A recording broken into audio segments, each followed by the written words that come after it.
Oasis Audio presents The New Book of Christian Martyrs by Johnny Moore and Jerry Pattengale. Read for you by Tom Parks. Introduction. From Nero's Rome to Nairobi's Islamist extremists, Christians in every century have been slaughtered at the hands of enemies of Christ. Once set ablaze as human torches in Roman gardens, now believers are plucked from Kenyan buses and beheaded by al-Shabaab militants. Eusebius, who wrote during the 3rd and 4th centuries, says Christians died under Roman leaders in great numbers, many poor and forgotten by history, along with many who were distinguished by family and career.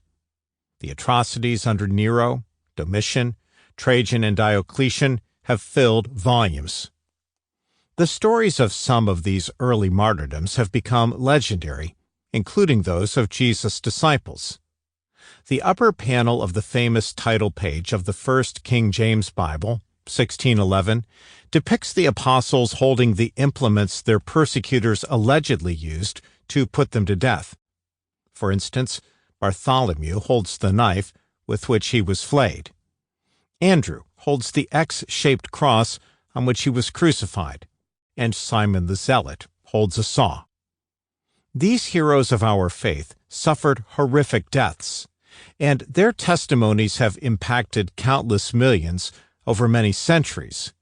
They loved Jesus with their lives and with their self-sacrificial deaths. Countless numbers have been slain since the fall of Rome, but many believers today do not realize that Christians are still dying cruel deaths throughout much of the world. Thousands die annually for their faith in Jesus. Most of these modern stories are not legendary. In fact, most of them are unknown.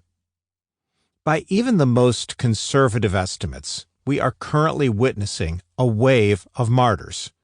George Weigel, a distinguished senior fellow of the Ethics and Public Policy Center, states, "More Christians died for the faith in the 20th century than in the previous 19 centuries of Christian history combined." Weigel states that Christians are obligated to be in solidarity with the persecuted church during this, the greatest era of persecution in Christian history. The assault on the Christian faithful today is ongoing, extensive, and heartrending. The authors of this book have interviewed many surviving family members and friends of modern martyrs, and one of those who reviewed the manuscript is even a descendant of a 16th century martyr whose story was included in the original edition of Fox's Book of Martyrs. His name was William Sweeting, and he was burned alive alongside James Brewster on October 18, 1511. Sweeting's descendant, Dr. Donald S. Sweeting, is now a scholar and the distinguished chancellor of Colorado Christian University. We have pored over pages of historic Christian texts. Every retelling of these deaths evokes emotion, usually pride, and often questions about how to tell the world what is happening. This work is especially inspired by, and at points drawn directly from, Fox's Book of Martyrs, but it also includes accounts from other works and traditions and a recounting of some of the most impactful modern martyrdoms. John Fox wrote not only about martyrs in ancient history, but also about those in his day, as we have done. He believed the world needed to know about these heroes of the faith and to venerate their stories.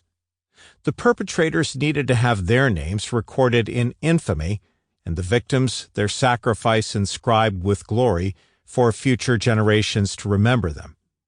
Fox devoted his career to this objective so that his world and all who followed might know. Our world needs a fresh reminder as we endure this global phenomenon of Christian persecution. John Fox has been indispensable in awakening the conscience of countless generations of Christians. He took up this challenge in the 16th century, and it was his life's work. Died 1587. Fox's readers understood the terminology Sample complete. Ready to continue?